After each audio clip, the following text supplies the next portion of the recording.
Good afternoon, ladies and gentlemen, honourable members of Parliament. Thank you so much for making it, for coming to this lunchtime IPU presentation.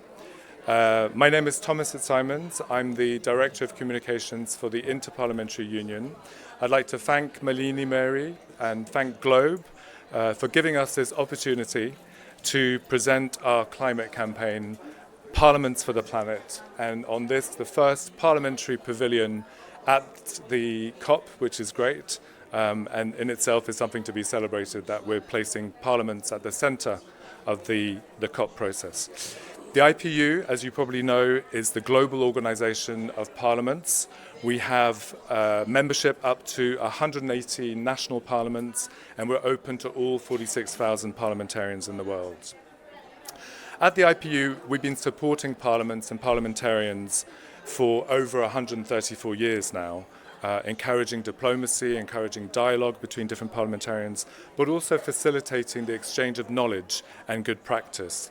And of course, with climate change and with the COPs, we believe, and this pavilion is also testament to that, we believe that parliaments should take centre stage when it comes to accelerating action on climate change and bringing in those different voices from your constituents and different voices from parliamentarians, and to share the solutions that you have when it comes to climate action working across borders. And that's very much what this campaign tries to do with our call to action, which is quite simply, tell us what your parliament is doing for the planet. And the idea is to give a global platform to these solutions, to these ideas, so that we can share with your peers, with other parliaments, what can be replicated, what can be adapted, what can be copied, depending on the context. So we launched the campaign just a few months ago, and I'm happy to say that in the space of just a few months, we already have hundreds of trailblazing parliamentarians who are coming forward and sharing with us their good climate practice. So allow me to briefly present the campaign. I just have a few slides and then a video, and then I'd love to hear from you how you're taking climate action in your parliaments and what the IPU can do. So if we can go to the next slide, please. The campaign has, the concept of the campaign, if you like, is very simple. It's climate action begins at home. And by home, we mean parliaments. This is the central piece. So parliaments, of course, and those who work in them are role models. You have a responsibility to lead by example, but not only as individuals, also as institutions.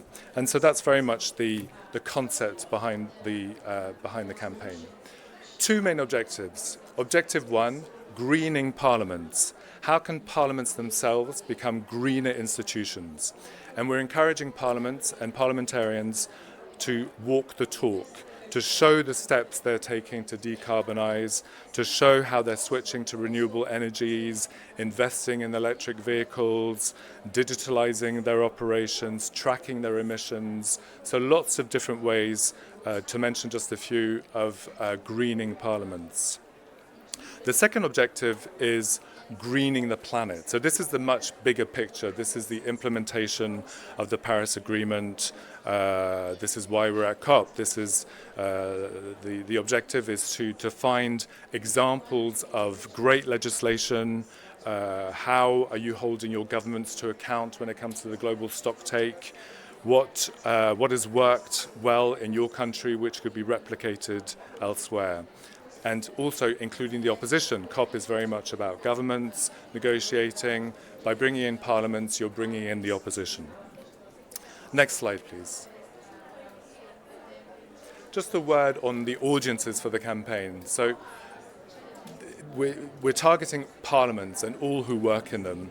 And maybe let me just break down a little bit further the calls to action per audience. So MPs on the left, sharing good practice, raising awareness, talking in your constituency, talking peer-to-peer.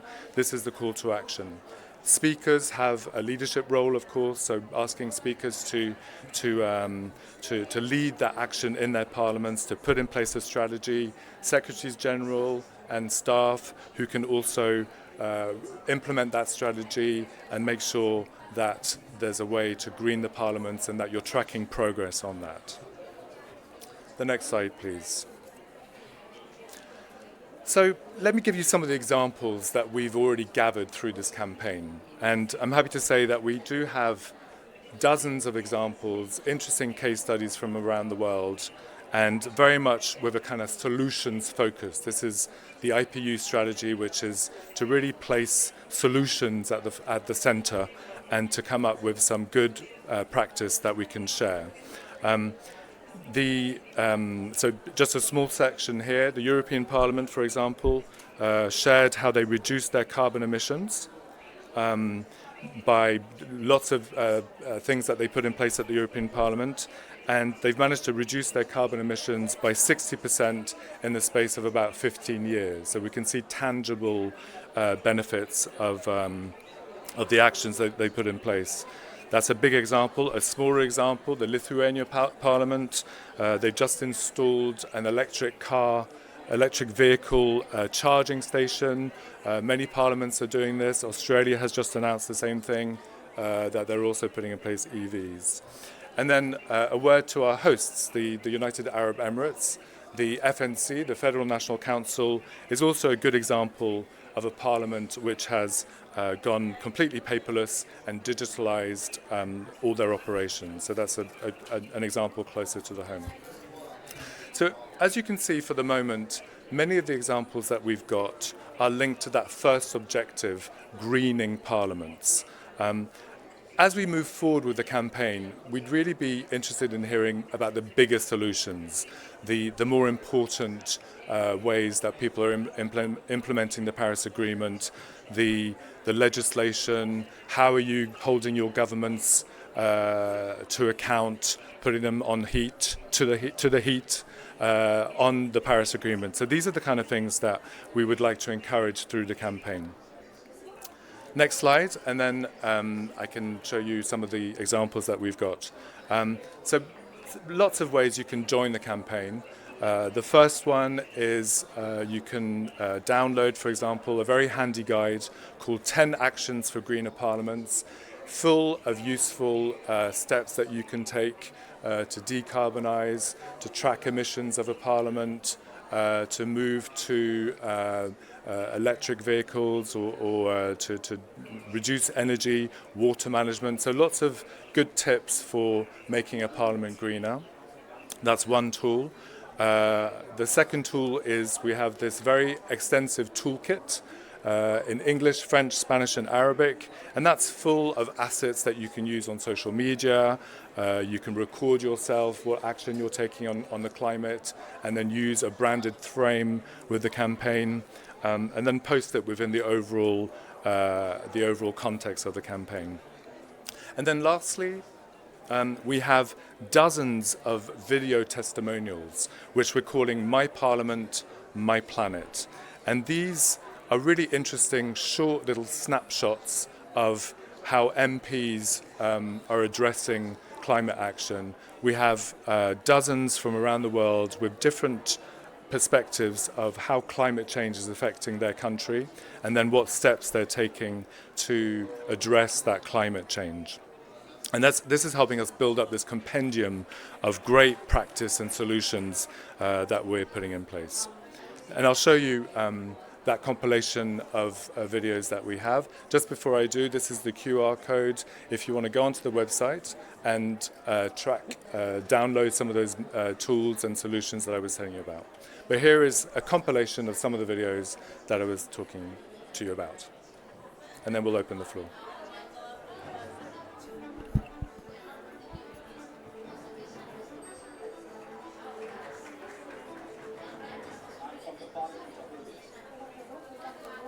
Can we get the visual?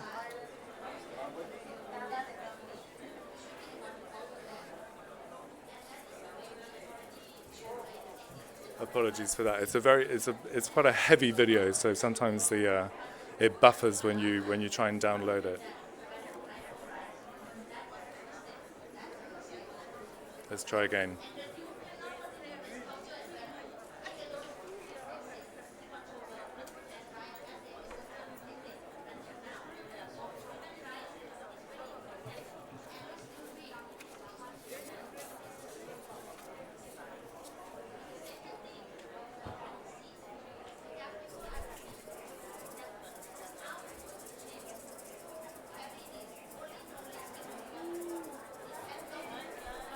So maybe in the meantime, I can ask you if you have examples of how you're greening Parliament, any specific measures that you're taking in your parliaments to become a greener institutions. I don't know if there are any examples out there that you want to share as part of the campaign. We'd be very keen to hear them.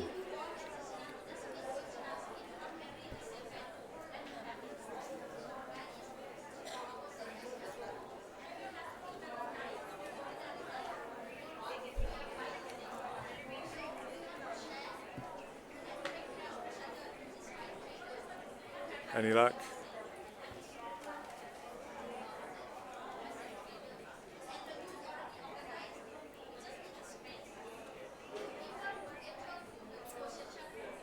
It's a very heavy video. Huh? Just in time.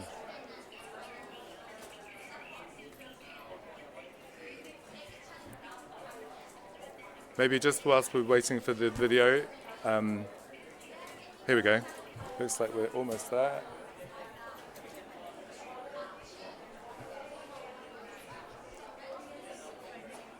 So what's interesting here is that we really do have a snapshot of something like over 20 countries all over the world, and really showing how climate change is affecting the country, but also all sorts of different solutions that they're putting in place. So that's what makes it really this global snapshot of solutions and good practice from around the world. Maybe if it's not possible to show it, maybe we'll move on. I apologize for that, but everything is available on the website, and as you can either see the compilation, but also the individual videos and also the toolkit. Yeah. Maybe just a shout out to my colleague Amanda Ellis, who's here, and to say also that this campaign, a lot of the support has come from Amanda Ellis and the Arizona State University Julianne Wrigley Global Futures Lab. Here we go. Seems to be working.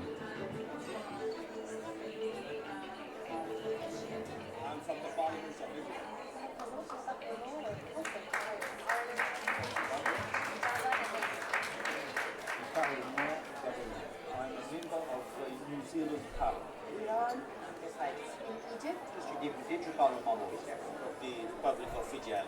L'Assemblée nationale du Sénégal. From the Kingdom of Togo. Parlementaire du Tchad. Representing Finnish Parliament. I'm a member of Parliament of Ukraine. The Parliament of Uganda. Je représente Madagascar al Parlamento Uruguay. South Sudan central. Sono la vicepresidente della Commissione Esteri della Camera dei Deputati italiana. We are amongst the most vulnerable when it comes to climate change. L'impact, il est plutôt à travers le dérèglement climatique. Serious cyclone issues. Acidification of the ocean, sea level rising.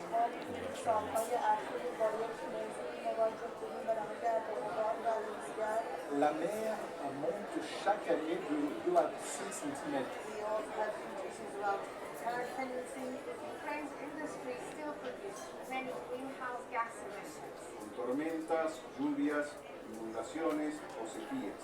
Frost og drought, veel regen in zwemmogen, réchauffement et une fois plus important que les autres pays de la planète. We are expecting heat waves, sandstorms. Le flash flood, comme on dit dans les jargons. Our farming season has changed. Winters have become warmer. La stagione sciistica in alcuni luoghi non esiste più.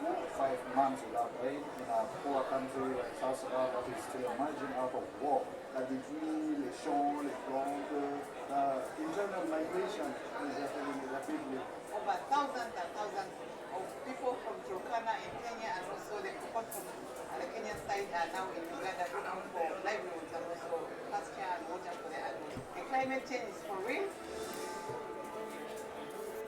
Les parlementaires ont pu légiférer sur la question à travers des lois sur l'environnement. Vote 51% carbon reduction by 2030. Éduquer les gens, premièrement, à protéger l'environnement. Instead of using personal vehicles, we're all not just getting single buses and go to where we're going. By using the e-office suite, we have turned everything into virtual, and by doing that, we have turned paperless, and that's one aspect. México se comprometió en el Acuerdo de París a tener el 36% de las energías limpias para 2030. 26.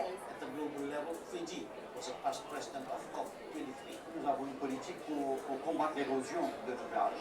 Devenir complètement carboné d'ici 2050. We also work with NGOs. Et puis un ensemble d'éléments qui visent à la fois la partie de la gestion durable de l'eau, l'alimentation saine et durable. We're looking at planting 1 million trees by 2023, which is this year. Les plastiques sont interdits maintenant au Sénégal. We have been able to put half the amount of oil in its houses. We have protected areas and national parks. When you do a major project, it has to be environmental friendly.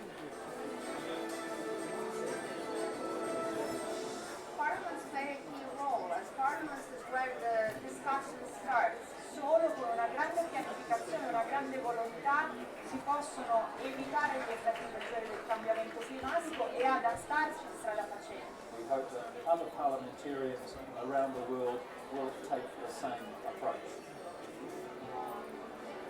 My parliament, My planet, our future. Mon parlement, La planète, notre avenir. notre combat. Mi parlamento, mi planeta, Nuestros hijos. My parliament, my planet, our planet. our family. My parliament, Our planet. our beautiful blue ocean Pacific. My parliament, My planet, notre maison. My parliament. Ma planète, Our dream. Notre engagement, Our life. Il mio Parlamento mio planeta. Notre devoir. our environment, our people. Our diversity. Mon parlement. My planet. My parliament, My planet. Notre devenir. Ingelangu Sayarian. There you go. Thank you very much. So I think you probably got the message and you probably got the slogan, My Parliament, My Planet.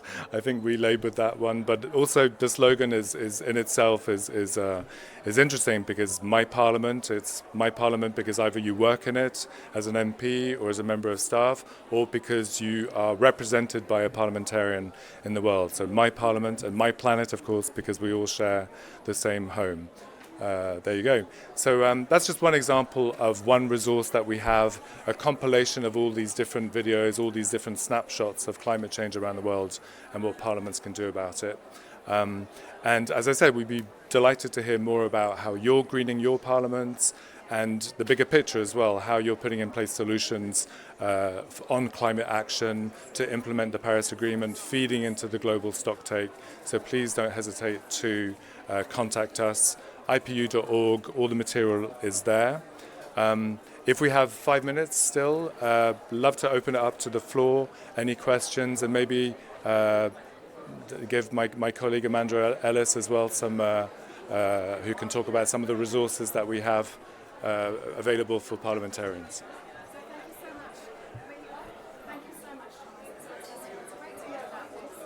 And I'd like to use the next few minutes that we have to learn a little bit more about how members can contribute to this, but equally how we can collaborate.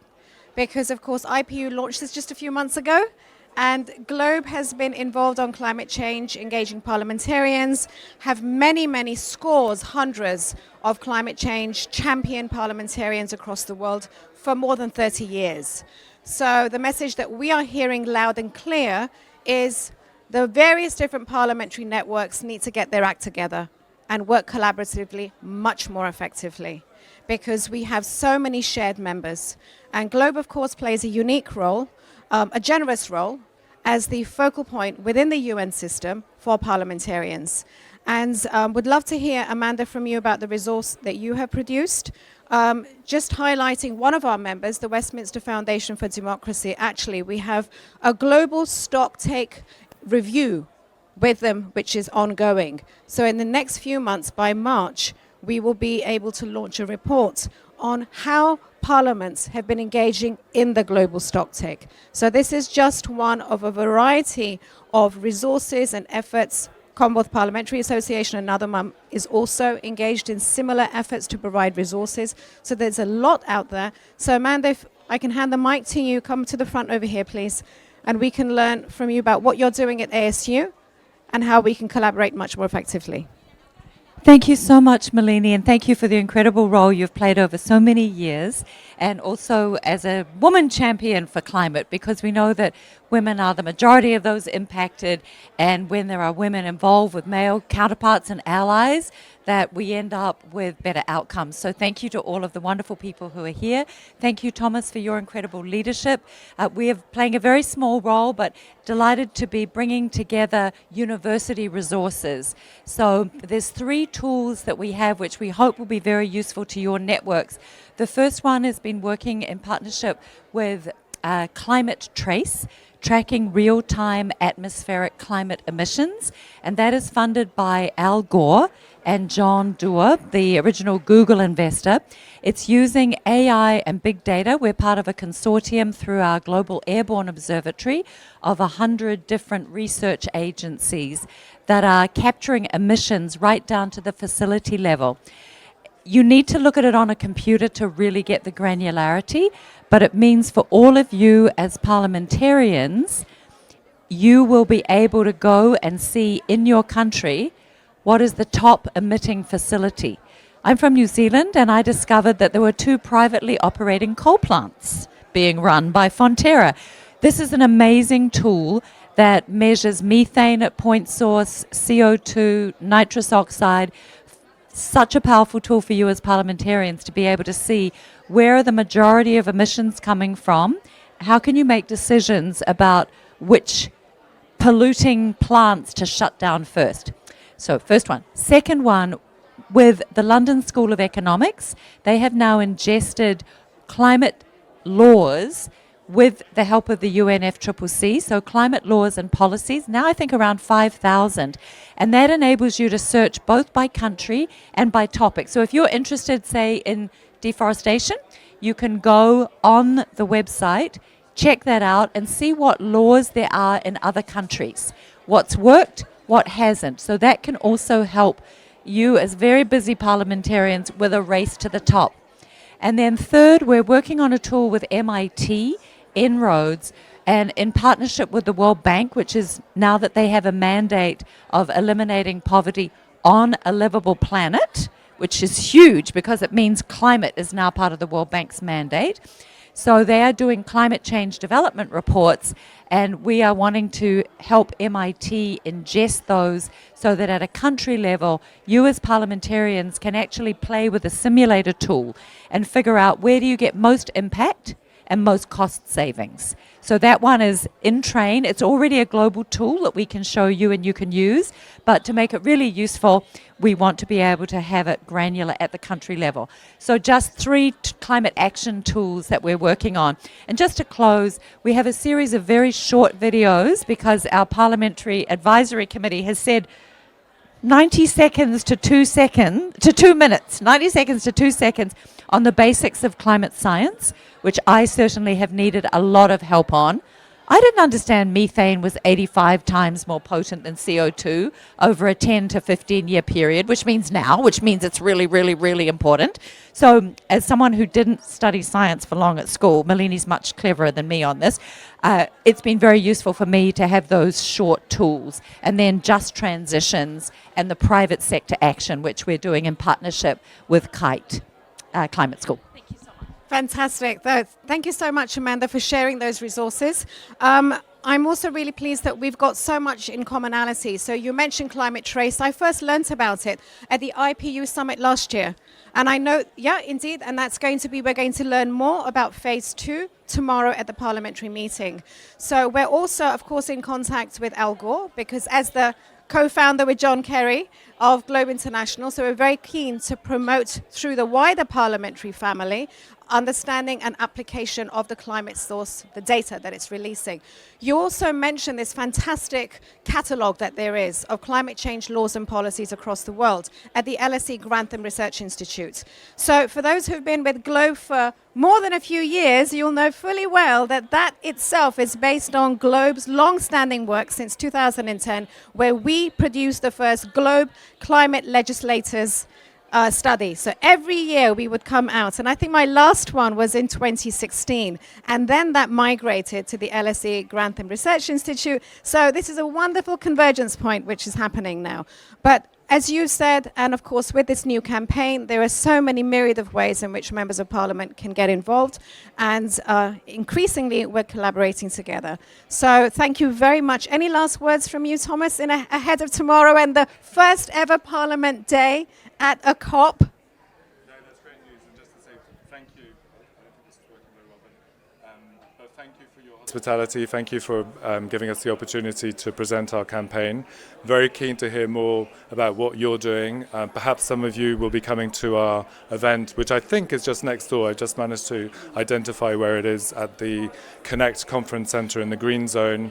We've never had so many parliamentarians come to our event, which is fantastic, and also shows that parliaments really are taking centre stage when it comes to action on climate and at COPs, and so this is very good news. Thank you very much. Thank you so much, and please look out for more on this campaign in the monthly Parliamentarians at COP28, which is the newsletter we release on a monthly basis. So a great way. Please sign up if you haven't already. Thank you so much, Thomas, Amanda, everybody here.